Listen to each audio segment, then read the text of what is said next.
Good morning, everyone. As you come scrolling on in, it's Tuesday morning. I'm Nick Paro, and I'm joined by my good friend and level 36 magic user, Walter Rhein. Oh, Um, and we have a special guest this morning for our Tuesday show of Notes of the Week. We have our new friend, at least to me, Marlon Weems. And I am so excited to have you join us today. And I would love if you could introduce yourself to everyone. This is first time my audience specifically is seeing you on one of my shows. And I want everybody to know who you are because I love the work you're doing and I see it all over the place. And I get to talk to you today and next Monday. So yep. I'm super excited to get double Marlin over the next two Those. weeks. So good Um, morning, Marlon. Welcome. Good morning.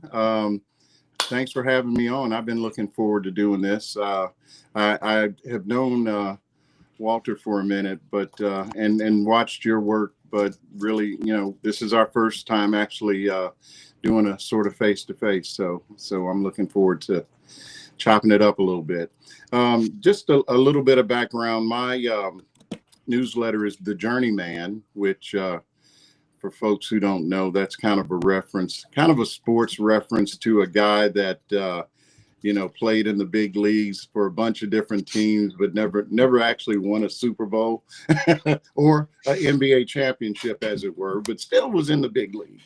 And in my case, I spent a lot of years in finance, and the last half of my career was spent on working on Wall Street. And I had the opportunity to run a couple of trading operations and and live through the financial crisis. So, um, hence the hence the gray It, beard. But it grays us, doesn't it? yeah, yeah, Tech it and finance grays you. it wears on you. Um, and about 5 years ago, I started the newsletter on Substack, and my I give myself a lot of latitude. I tell people it's the intersection of the economy, politics, and anti-Black racism. Um, but at the bottom line, I guess the tagline that I've kind of started to go with is analysis and opinion with receipts. So, so that's kind That's of the awesome. story. I just, I've got opinions on things, but I try to back them up.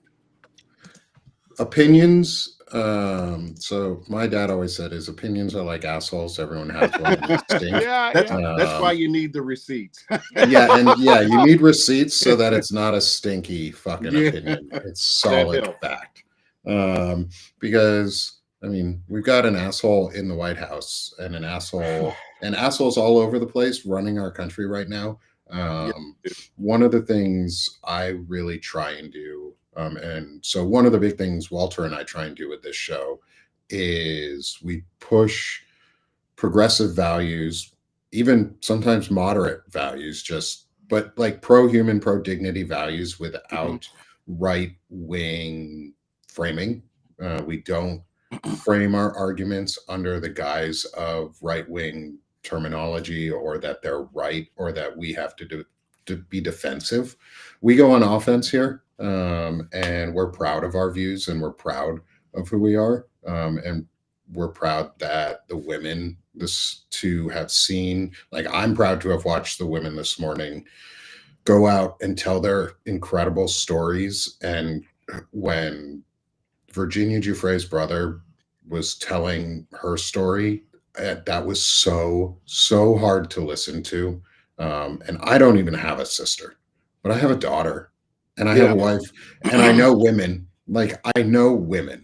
I've heard other women in my life say those stories too, that they've had these things happen. And like I'm I called my representative right afterward. And I put out a post this morning and I encourage everyone to call their reps too, is because this goes right into the note that I'm going to start with for us today. Is The Regressive Republican Party is for pedophilia, lawlessness, and corruption. I call them regressives because they want to take things away and destroy things, which is not a conservative ideology. There are very differences, and I don't think we want to get rid of either word. Walter, I think you very well convinced me that both words have incredible value, but they're also very importantly different in how we distinguish what's going on for the Republican Party. And so my representative is Steve Womack. He's a Republican. I used the fivecalls.org script. I read it out, and then I confirmed, what is your vote for what is Representative Womack's planned vote for the Epstein files?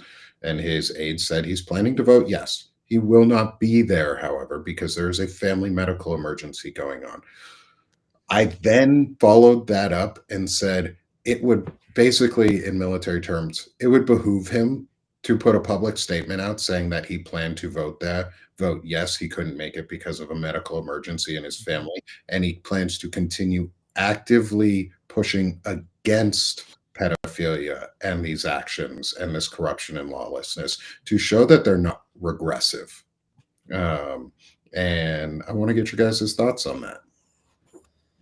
You go first, Marlon. It's not that hard.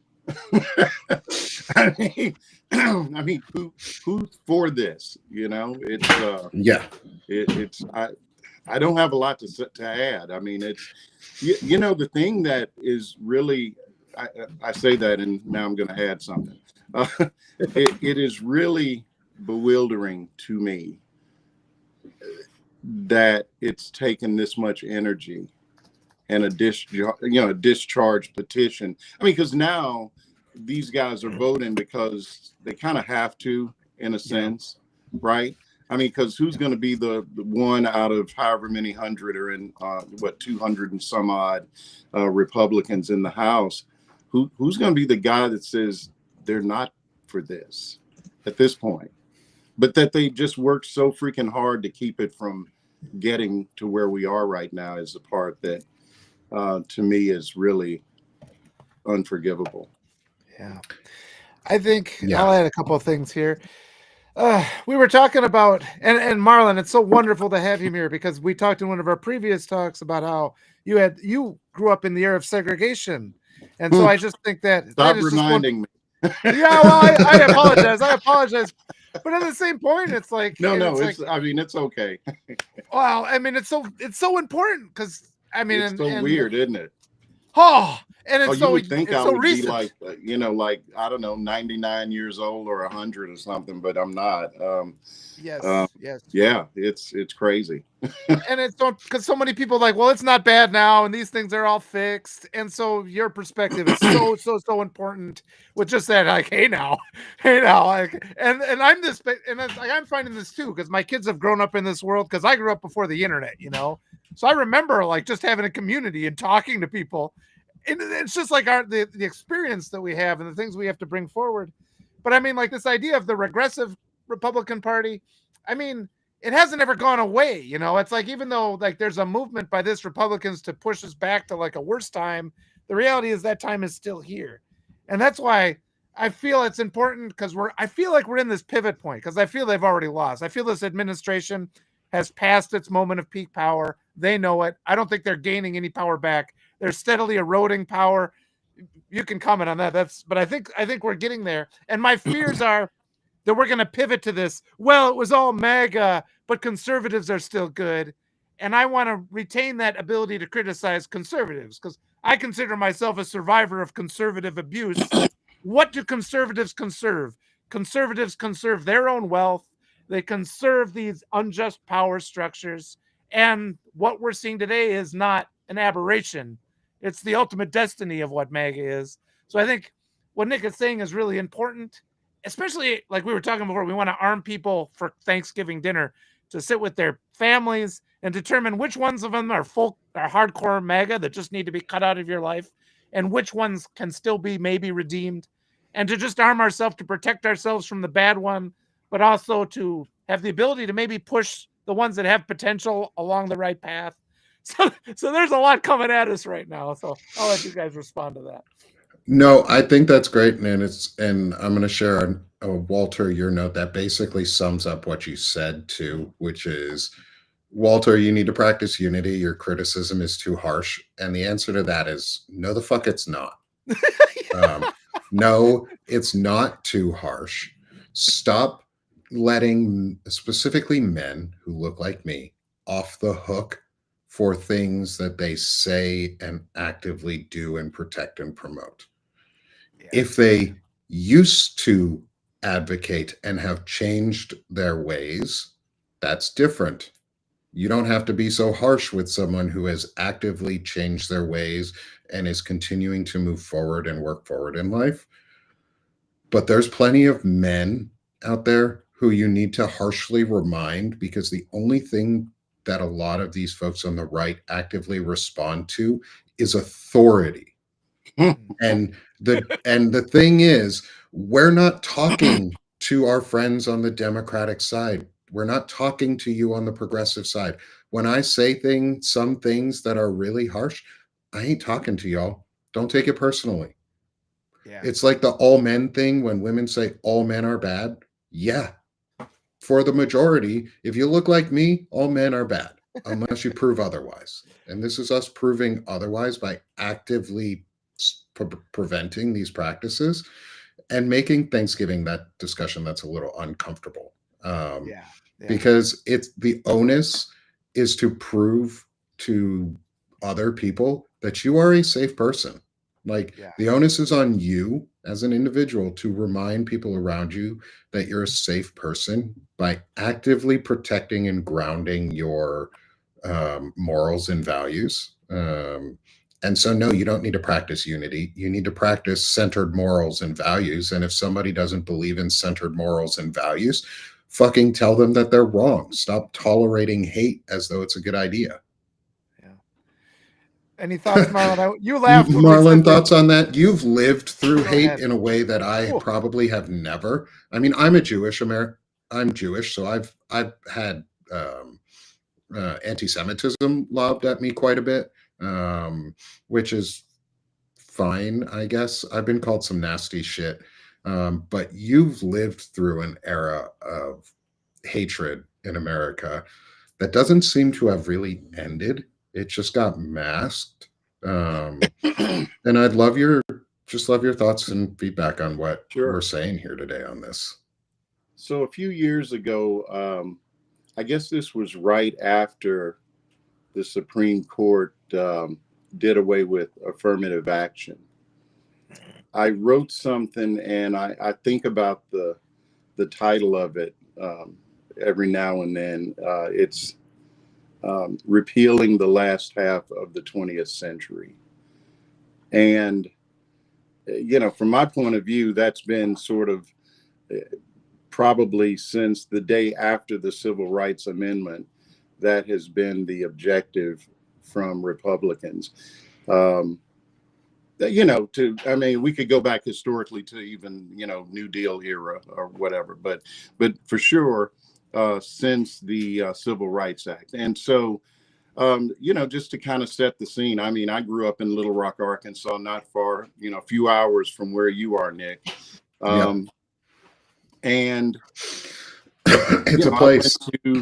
I went to segregated elementary school, didn't have new school books, all the things that you might imagine.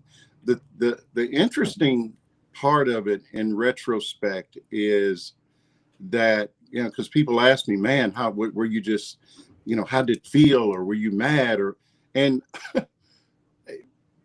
when that was the reality. So it wasn't like I knew or there was a different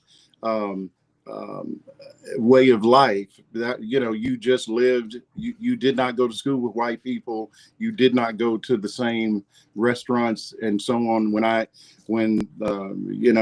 needed glasses, you went to a black optometrist, which looking back, I actually have written about this. There's some sort of perverse outcomes from desegregation, which, one of which was the demise of like this Black business hub that we had. I mean, barbershops, accountants. I mean, every function that you can think of, segregation caused it to be where we had Black folks that did all these things. And they, there's a woman named Daisy Bates who's, you've heard of the Little Rock Nine, Central High, and this whole thing. Well, she was the advisor to that group of students, and she lived down the street from me. And you'd ride your bike by Miss Bates' house and wave, and so it was just a really, I mean, looking back on it, it's not all bad. So it's not like we were walking around crying over our situation because there was no alternative, right? Yeah. Now, fast forward, and you talk about how people are, someone said to me, I was on a live, and I can't recall exactly who with, and someone said, yeah, I think they're going to try to resegregate the schools and blah, blah, blah. They've already done that. My two kids, I have a daughter that just graduated from college back in the spring. My son is a sophomore in college. They both went through the entirety of their, from kindergarten to graduating from high school and never had a Black school teacher in public school. Yeah. I take that back. My son, I guess maybe his junior year had a Black teacher, and it was one of the coaches that, how they do where the coach also, teaches history or something like that. But the school that they went to, where they went to high school, again, a public school. I actually did some research on this. The county is probably 24% Black. The high school is 3% Black. Yeah. So that's kind of disproportionately bad number. We have already sort of resegregated in a lot of ways. If you consider, examples like that, neighborhoods, are pretty much segregated. I mean, unless you're, unless you're in a big city like New York or whatever, it's not all that different. I mean, where I live, I can go all day and not see a Black person other than that's not related to me. Yeah. My wife went through that too. I did a story about this because groups other than white are underrepresented among teachers. My wife is Latina, so she'd been working as an assistant, and she's like, "Well, I'm going to get my certification." So she got her degree accredited, but the way the regulations are in the state, they said you can teach English as a second language, but you're not qualified to teach Spanish. And she's from Peru, went to a Spanish. And it's because she never took like Spanish 101. She took English classes. So they're like, you can, but even though her whole degree was in Spanish and she's fluent in Spanish, they're like, you're not qualified. And it's sort of like, well, this is clearly why this is by design. This isn't, I mean, we laugh at it. It's like, that's stupid. It's like, no, what they don't want is they don't want people from Mexico or South America coming into schools and having that path. And even my kids are all fluent in Spanish, and the school's like, well, what do we do with them? It's like, well, I guess we put them in this class. And it's like, how do you not have a pathway to get fluent kids who are fluent in Spanish certified? Like you can get halfway to a degree in Spanish by the time you're done with high school. That just doesn't exist. And it's by design because we don't want to help people who are fluent in Spanish get these degrees. And, like teaching Spanish is always an underrepresented area. Again, by design. So it's really unfortunate. So Walter, I'll tell you what you end up with and I did not realize, I mean, I can certainly, now that you framed it, you end up with teachers like my daughter's Spanish teacher in high school who came in with an agenda. And so she's teaching Spanish. And the next thing you know, she's talking about, the invasion or what, the caravan. Oh, in Spanish class, right? Yeah. And my daughter comes on. I mean, I pick her up one day as soon as she gets in the car. She knows something's wrong. She's like, why would my teacher be talking about something like a caravan? What's that all about? Yeah.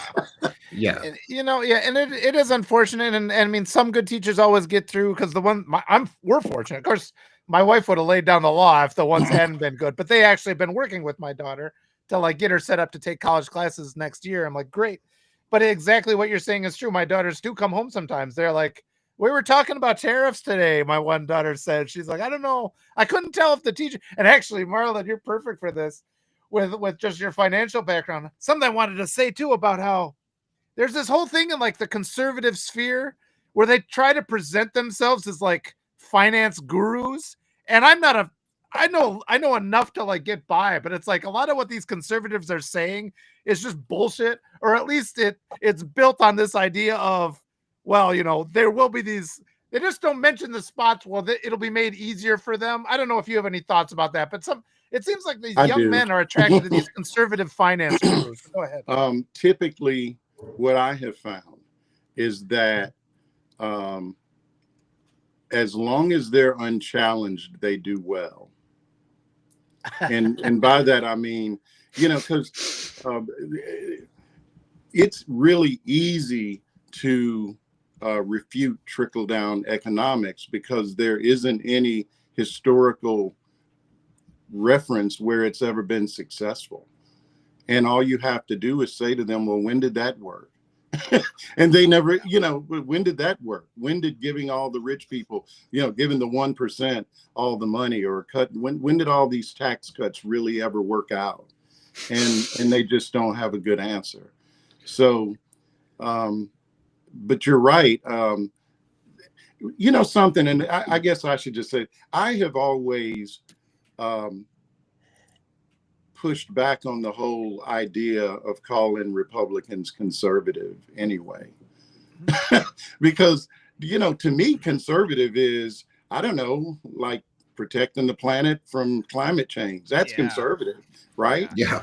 So so all of these things these guys talk about, I listen to it and I'm like, well, where's the conservative shit? I think that's why I like the regressive idea. There's nothing conservative about those guys. Yeah. That's why I put out the regressive rather than conservative, because I think we need to stop being afraid, at least on the pro-democracy side, of rebranding people. Like, we have the power to rebrand them to whatever we want right now, because these people are disgusting human beings who want to take away everything they like. They want to return us to a state of whiteness that never existed. And it's just an illusion just to give power like Marlon, you were saying, the richest people in America. And that's a great segue too into pulling up your note from today on Peter Thiel, who's someone who I freaking hate. And I talk a lot about Peter Thiel. I do a show on Mondays with Shane Urich, which you're coming on next week, which is Palin Talk. And we're going to talk about Peter Thiel a lot there. We do that a lot. Okay, let's do it. You should definitely meet Shane Urich if you haven't already. He's an incredible writer. He's doing some really, really deep investigative, deep dive work right now. He just finished up a series on Peter Thiel and drones and the Palantir drone takeover of the U.S. military industrial complex, and our data takeover and AI takeover, and basically takeover in the ownership of Peter Thiel. But you're putting out some information here about an AI bubble, which we've talked about a little bit too, is these sorts of bubbles. But I want you, and I listen to Zev Shalev a lot, and about the Epstein files and about everything that's going on in the financial side of all of that and how it's interlinked.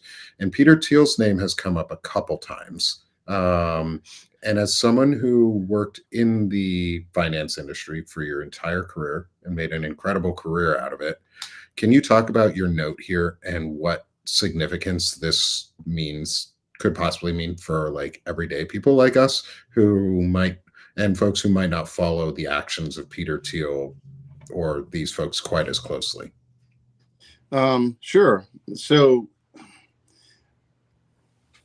every quarter, money managers, so asset managers like T. Rowe Price, the big names you hear about, have to do what's called a 13F form. And it's not it's not mysterious. It's just a where they have to disclose their holdings over a certain amount. So if they, basically what guys like me used to do is, like at the end of a quarter or a few days after, I think they have to file it like by the 10th day after the end of the quarter or something like that. But, you pull it up on Bloomberg and you can sort of tell what they've been investing in and then you can compare it to the previous quarter and figure out, well, did they increase their holdings here or there or leave them the same, whatever. And so Peter Thiel has the Thiel Macro Fund, which essentially is just a gigantic hedge fund.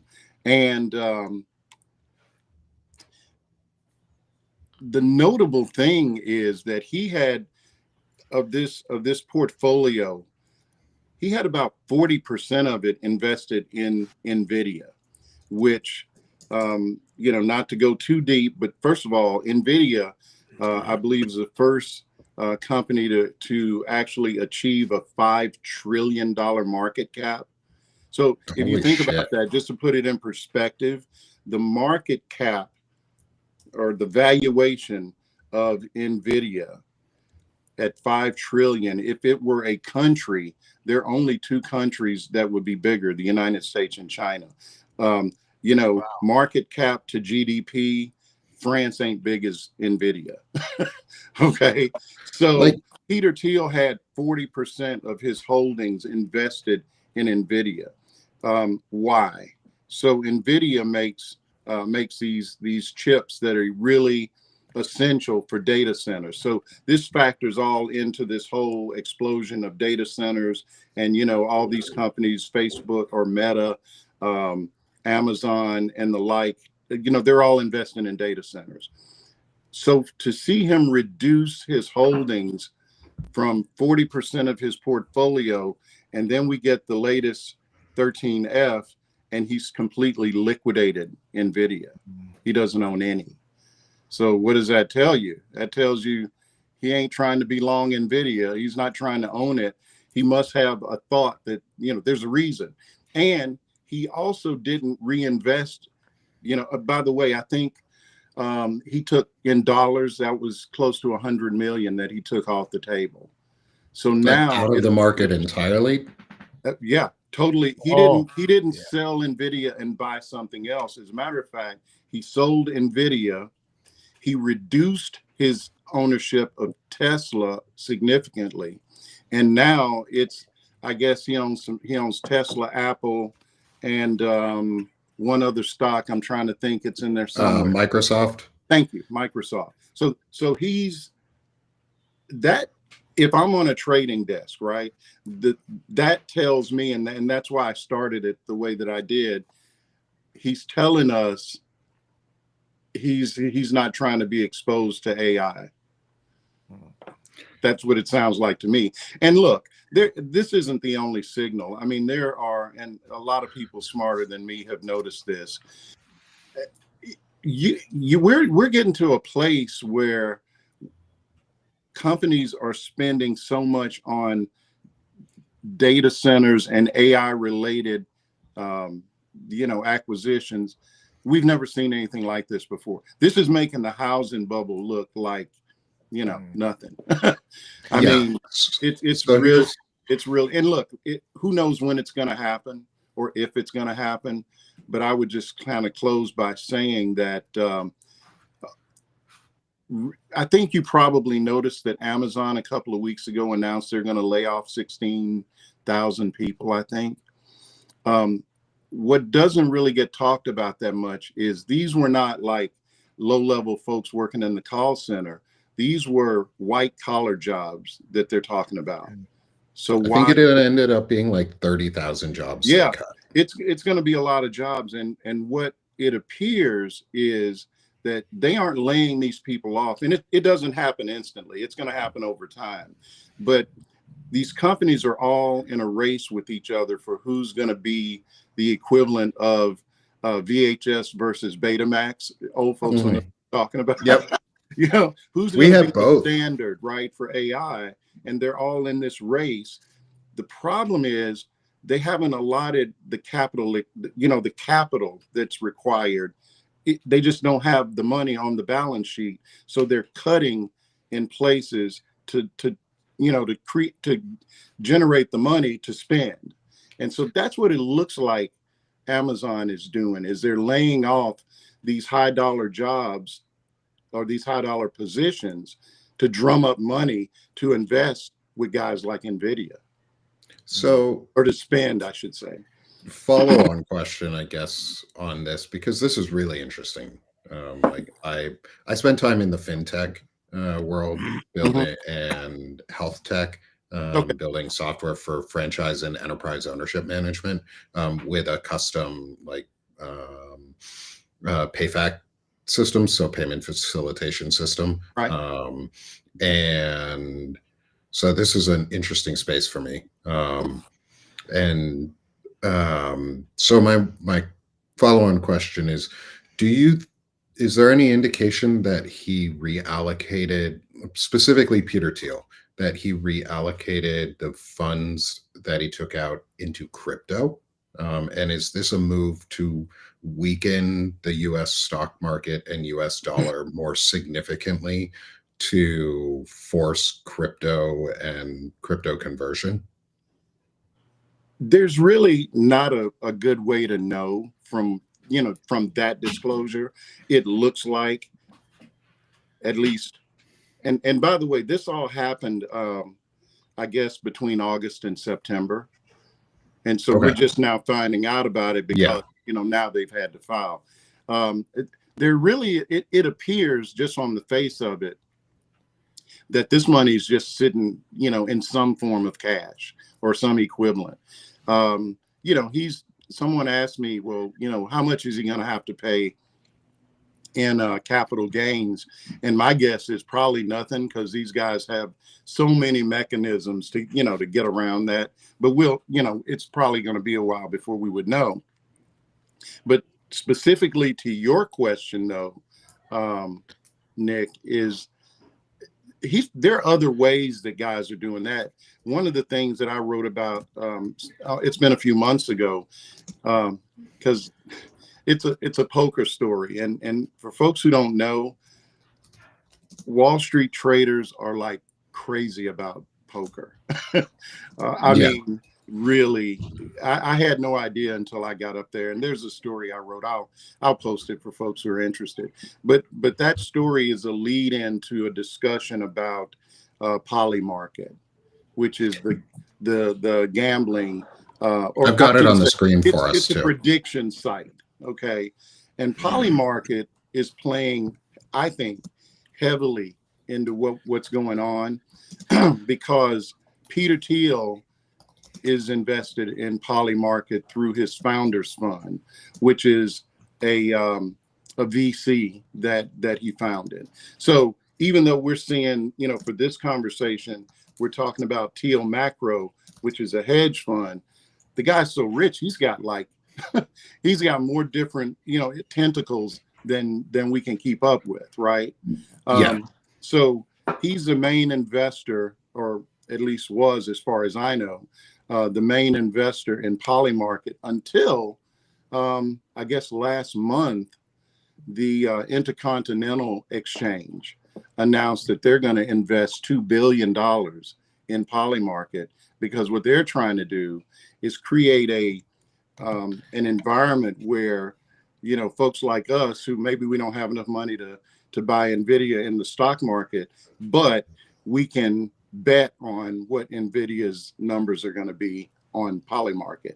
And it's all going to be intertwined. And there's a crypto component that they're building out too. Yeah. So there's that. Where they get money on every transaction from that crypto too. So there's always a section. Yeah. Every single transaction, micro transactions, little things, they make money on every single piece of it. It's all a fucking scam. I want to mention too, we've always, you kind of look around and we always have a cultural thing where we don't like to talk about money. Like, oh, that's taboo. Let's not talk about money. And then there's also this thing where rich people, they always want their privacy. But the reality is, once they get so rich, all the time. I'm They sorry, just what? aren't talking to us about. I said, I think rich people talk about money all the time. They Yes. just don't talk to us about it.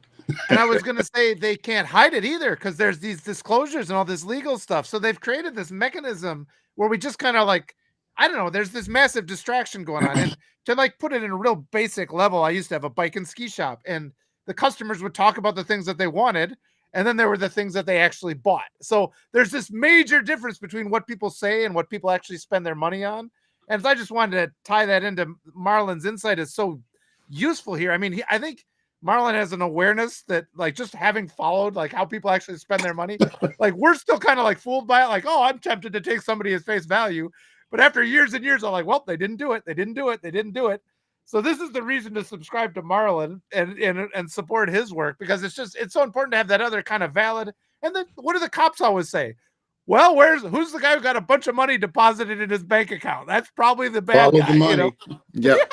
So it's really interesting to untie all this stuff. But I mean, those of you who have had to deal with like somebody passing away and there's an estate you have to distribute, you see the reality of people when the money churns up to the surface. And these billionaires can't hide what they're doing with their money because for now, they still have to make these disclosures. I guess they hide some of it. Marlon's rolling his eyes there. So they hide a lot of it. Disclosure. Well, sometimes they do get busted for fraud. You know, I know of a certain political candidate who got busted for fraud. You should just understand that the way the system is structured, yes, there are disclosures for things like this, but you know, like I said, there's a real web of just ways that people with lots of money can move their money. And I'm not even suggesting that they're doing anything illegal. It's just that, you know, if you don't know where to look, you don't know where to look. So I just happen to notice a lot of these things from having sat in the chair that I used to sit in, right? Pardon me. So now, yeah, I'm sitting on an island in flip-flops right now, but I still have my Bloomberg television going right now, and I still have access to the internet, so I can kind of, you know, I kind of keep up with it. It doesn't pay as well writing newsletters, but it's a whole lot more fun. But I'll say too, because there's this temptation. There's all these organizations. They're funded by shadow stuff. All these hate organizations, like the hate organizations that have limitless funds to send stupid people to college campuses and spew their hate rhetoric. Listen. They get money from somewhere, right? And it's just sort of like Americans have this temptation of thinking, oh, there's a person with a lot of money who seems to be doing well. What they're saying must be true. And it's like, pause. Maybe the people speaking truth are the ones that are actually hardworking, and you can see that they're saying rational things. And so we have a thing in America, and look, probably elsewhere, but being I guess the oldest guy, at least in this room, I've noticed over the years that people tend to give outsized credibility to people based on how much money we think they have. So because Elon Musk is the wealthiest guy on the planet, we also sort of think by correlation he's the smartest guy, right? And he's not. You know, and he's done something right, and he's been incredibly lucky, which if you go all the way back, and he's done some sketchy stuff too, but that doesn't mean that, you know, sort of one for one, intelligence and money go hand in hand.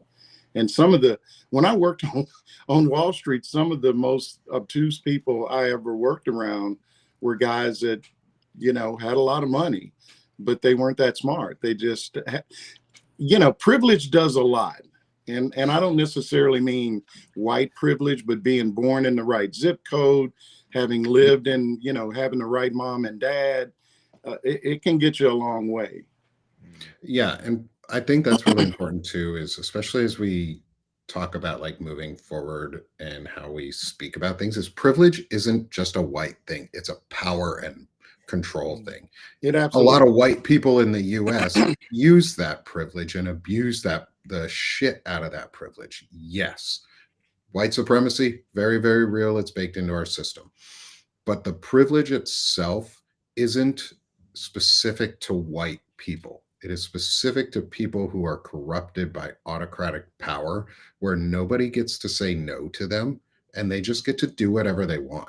Like Mohammed bin Salman, who is coming to the US today, or is coming or landed in the US invited, who had helped have, I forget Jamal his first Khashoggi. name, Jamal Khashoggi, butchered and torn apart and murdered, is coming to the US and is a crypto finance bro with Jared Kushner and Don Jr. and that group. The only reason he's here is because, and he's like, his family is named in the Epstein files. I think he might be part of it. I wouldn't doubt it if he was in the files or any piece of it. Like, this type of power and money buys the shittiest things. Like, I think this also proves the correlation that money does not buy happiness. It just buys control and arrogance. And these people are arrogant pieces of shit. It's the pedo-pal mafia of Peter Thiel and Elon Musk, the only two immigrants in this country that I'm actually afraid of. Like, the rest, I don't give a shit about, because they ain't doing nothing. And that's gonna transition us. Actually, I'm trying to figure out how to do really good transitions into our different notes, like and a swipe from Star Wars. Boom! That transitions us into our next note yeah. of blaming people. Like, all of this comes back to too is like all of this power and supremacy and wealth, and especially in America, white supremacy and wealth supremacy. Wajahat Ali talks about it as the real religion in America is greed and is money and capitalism. And the only way to get that to stay alive is to other people. It goes down the authoritarian route eventually, and it's to other people. And the Republicans are the ones who are very good at it. Democrats are good at othering people too. We will not let the Democratic Party off the hook. That said, Walter, your note lays it out pretty succinctly. Is that Republicans control everything? Yeah. Well, it's that mechanism, and this is a big part of our work here. It's just all those different arguments that we hear, and we hear them so many times and so often and so forcefully that we don't stop and question how so much of what is told to us is just nonsense, And I've been fighting lately with people. I'm like, universal health care is my thing. And then instantly people are like, well, we don't want to turn over more control of our lives to the government, and all that kind of nonsense. And it's like, well, we give them, it's like we trust the government to make a military, don't we? It's like, why are we if we don't trust the government, why are we telling them to train people how to kill people, So this kind of goes back to even now, in the newspaper, they're still blaming Biden. It's like, you've been in charge for a year. You have control of everything.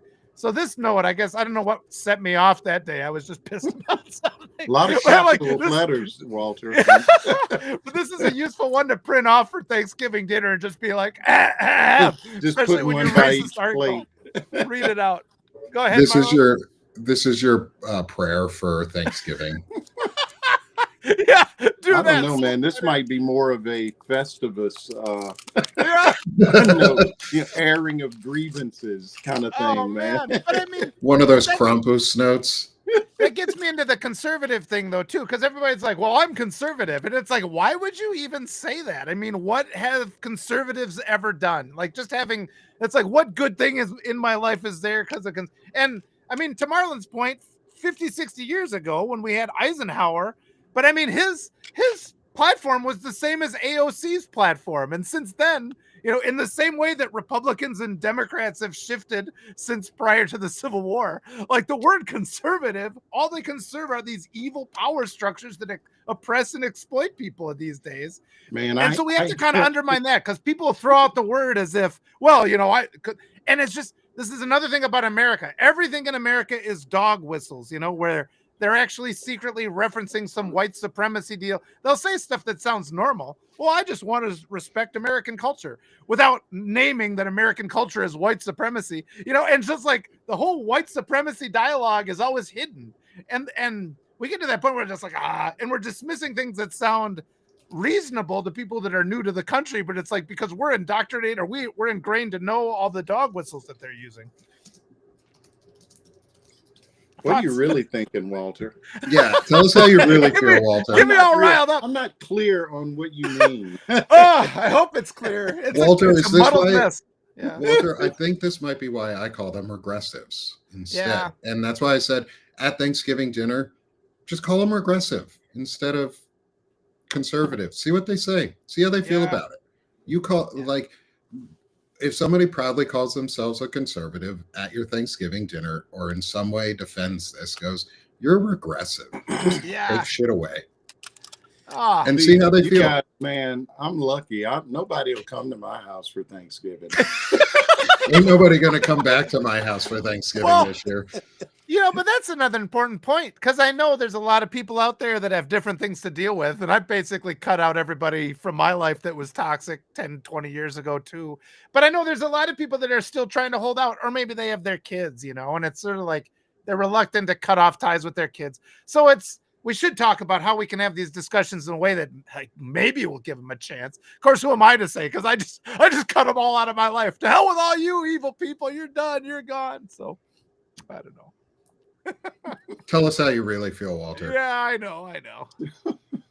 Man, what is so interesting about the whole, the labels is, and I've had occasion to ask someone who says that they're conservative to tell me what that means, and they'll say something. Well, I'm socially liberal but fiscally conservative. I hate that one. Because it's like, well, then how do you explain these deficits to me? Could you do that? Explain to me how your party keeps running up these gigantic deficits and you keep voting for that. I know. No answer. No, there's still waiting. Will just joined the chat. So, and that reminds me, because we were just talking this morning, and it's so effective to just turn to people and say, well, what are your values then? What values do you stand for? Like in every action of your life, in this precious time that we have on this earth, what things are you doing in order to help, make the world a better place? Is that even something you want? Do you want to make the world a better place? And sometimes like getting away with all these labels, because as we've said, they've all been they turn them into dog whistles. They mean other things in different groups, so we have discrepancies there. So just getting back to those fundamentals, it's like, what do you actually want? How do you want the world to be? And maybe it's wrong to assume that other people do have the same level of integrity that we do. Maybe they are just bad people, and see if they're willing to say that. I have to say, man, one of the things, and I don't know how it is in your day to day, but the people around me, and granted, I live in sort of a unique environment, as do you, Nick. You're in a corner. You're in probably the most, I won't say liberal, but certainly maybe the most purple corner that there is in Arkansas, maybe. It's fairly progressive in this area, as much as they won't admit compared to other places you could be in Arkansas, for sure. Yeah. Plus, we have Fayetteville nearby, which is even more progressive. So North Carolina is interesting. The eastern, southeastern part of the state tends to be a little more progressive, but I'm literally on an island. And most of the people on this island are, I would say they're right there at the edge of MAGA, if not over the line. And it's very difficult for me to distinguish. I just consider if you're still voting for this shit now, you're MAGA, as far as I'm concerned, right? Unless this is your first time voting, maybe you get a pass. But if you're my age and you've been voting for this, you got no sympathy from me. But what I find is, you're in a social situation, and these people say things that are just so uninformed and I mean, smart people otherwise. Yeah. And they just say dumb stuff to me all the time. I find it's worth having conversations a lot. Like I do. I don't just go off on them because absolutely. Yeah. I feel sorry for them in a way, because it's like, how are you, where are you getting I don't this say from? I pity them, because Yeah. pity means like then I'm looking down on them. I don't look down on a I lot know. of these folks. Most of them are just indoctrinated as Yeah. shit and been further indoctrinated and indoctrinated. And you can't always blame an abused person for regurgitating the abuse Yeah. until some point. Like at some point it becomes a purposeful choice. But it's sort of like with the Epstein stuff is Yeah. let's take Ghislaine Maxwell. She was probably Epstein's first victim. She was transferred from her father to Epstein basically as a gift of like, here's this person that you can now have and do with as you will. And she fell in love with him through some Stockholm syndrome of Yeah. abuse, Trauma and bond. she became a abuser herself. When like it's hard at some point we have to be able to step back to and just say we can't blame Ghislaine alone. The real root of the problem are the men perpetrating the abuse behind it, and we have to take the step to hold them all accountable to prevent a future Ghislaine from happening. Yes, she needs to be held accountable for her actions. I am not absolving her in any way, shape, or form of her actions against any of these children and survivors. Yeah. It is not her original fault. She is not the original sin, and I think, and we need to hold people accountable. And I think that's part of this is like actively calling shit out is holding people accountable, and policing your friends and your family is holding people accountable, and you need to do it in real life or else you're a hypocrite. And And we need it to does we need take to have work. sincere. We need to have the sincere redemption too, because even in Virginia Giuffre's book, she's been raped by her dad's friend when she was 7, but then her dad's friend finds God, and the first thing he does, he's like, well, now you have to beg, what you did was wrong, and so it's sort of like this guy's claiming that he's turned a new leaf, but it's like somehow I'm still the one who has to apologize, or somehow I'm still the one. And I think we're seeing that with Marjorie Taylor Greene too, where she like people are now attacking us. It's like, okay, yeah, I'm glad that Marjorie Taylor Greene is speaking out on behalf of abuse victims, but that doesn't erase the fact that she was harassing Alexandria Ocasio-Cortez in her office. I mean, she was standing outside screaming at her office. Has she apologized for that? Has she apologized for cultivating a political system where violence is just the norm on the political right? They're always violent. She was screaming at Biden. It's like she's got all these things. It's sort of like, okay, great. You acknowledge this one thing you did wrong, and it's like, but if you've really redeemed yourself, are you out there now advocating for universal health care? And it's just sort of like they want to push us to where like we're not allowed to be critical again or not ask for these more things. Well, they did this already. Now again, I'm the one who has to be silenced. Once again, they are somehow the ones with the platform. And it's just like this kind of false redemption arc that we have to push back against. They don't want to atone. They just want to, good word. It's sort of, I mean, in her case, and look, you don't know what's in people's heads, but I actually wrote this morning what I find the most interesting, or perhaps the most interesting, is that, this woman insulted and browbeat. I mean, I think of David, from the Florida school shootings. He was deputy, part of the Democratic DNC until they pushed him out. David Hogg. Thank you, David Hogg. Yes. I just can remember this scene where he was a kid, and she was just walking behind him, just going off on this guy, relentlessly. And I'm not going to forget that. Now, that doesn't mean that she can't, she's irredeemable. But to me, there's a process when you do wrong, and it's like any number of things. But when you do wrong and you see the light, then you've got to atone with the people that you harmed when you were doing wrong. And so until I see her, just as prominently apologizing to Jasmine Crockett for making comments about her appearance, then I'm just, this is just a performance to me, and it's a performance that didn't occur until this shit reached out and touched her personally. Yeah. Until her kids' insurance it was unaffordable. She didn't give a shit about whether yours and mine was, you know. Yes. So Yeah.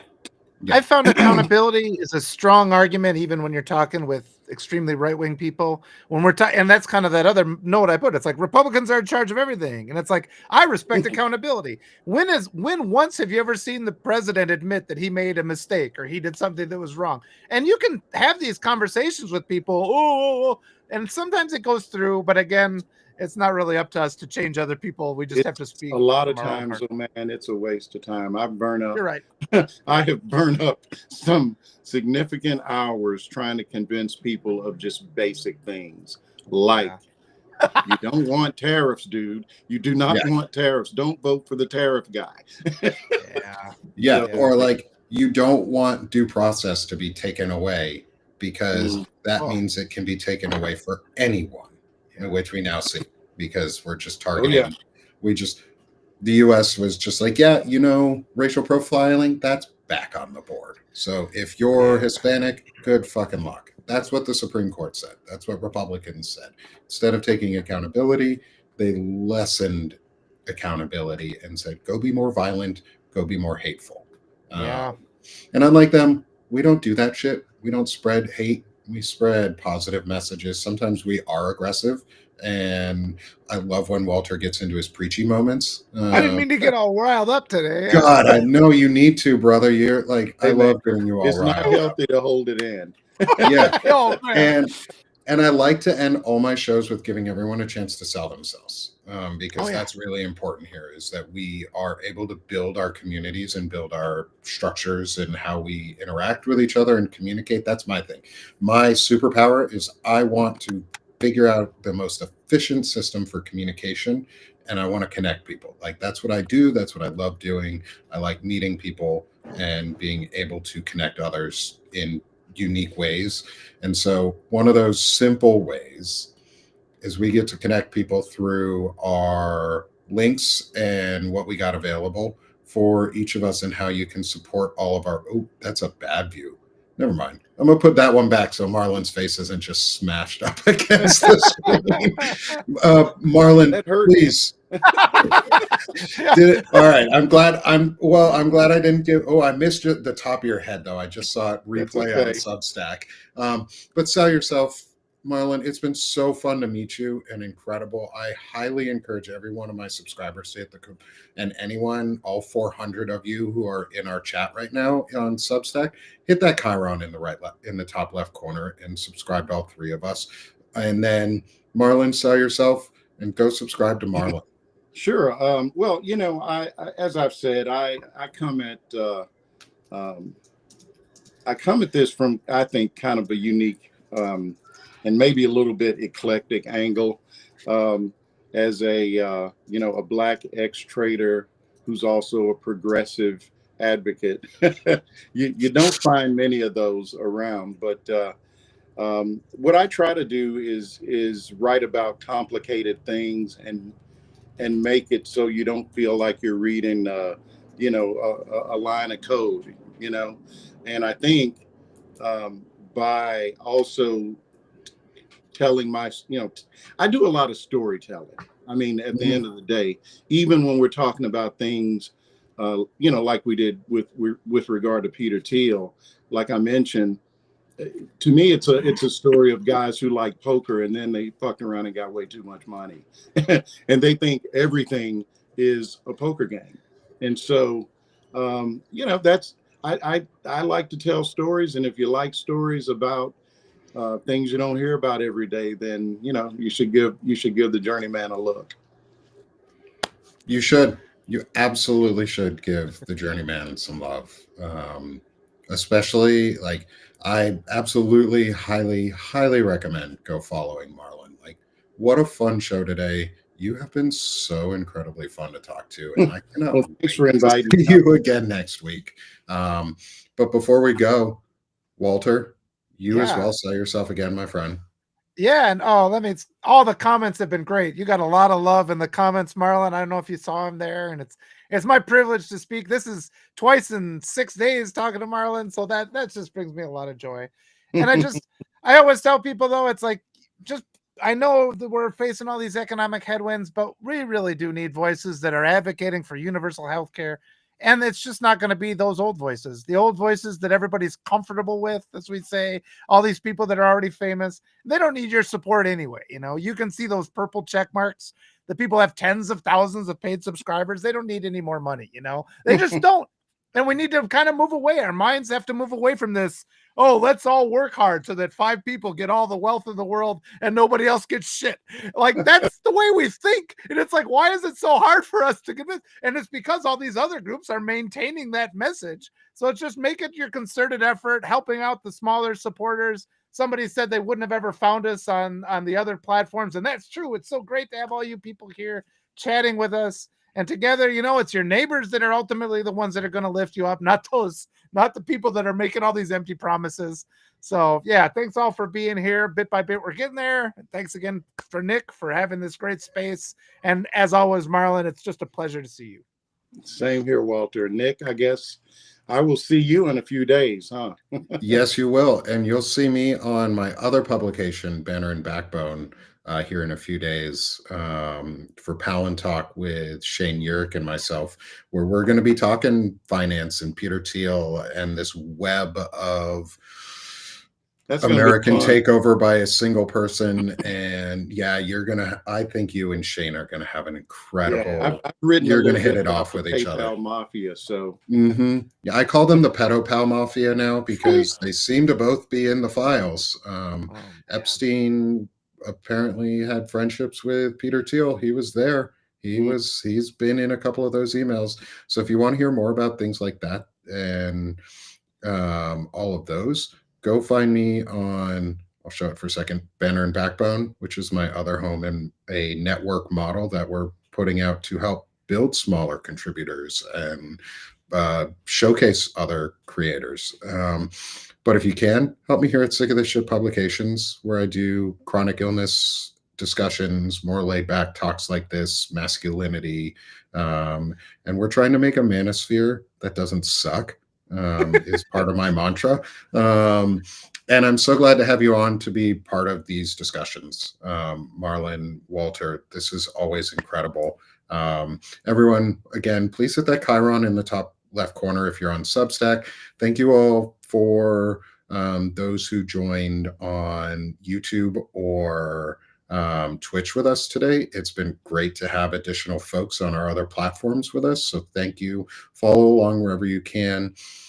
And as one final call of action today before we go, because we are done being sick of this shit and now we're doing this shit, is go to 5calls.org, go and call about the Epstein files and talk to your representative and your senators and ensure that the Epstein files are released and full transparency is made. Yep. Our voices make a difference. I called my representative already, Steve Womack. I'm going to be calling my senators here soon.